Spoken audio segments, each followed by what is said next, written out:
কিরে, আমার তো সময় হয়ে এলো আসার। তোরা তো জানিস আমার সব কাজ রাত্রিরেই হয়। আর তোদের বাবা কি বলছে জানিস?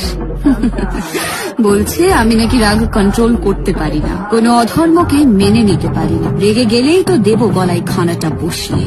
যাই হোক, তোরাও তো জানিস আমার রাগ কেমন, সামলে থাকিস কিন্তু। তোদের দেশে যা অসুরের ছড়াছড়ি হয়েছে, আমাকে তো এবার আসতেই হবে।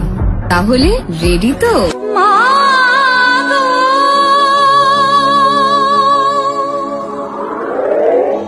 কালো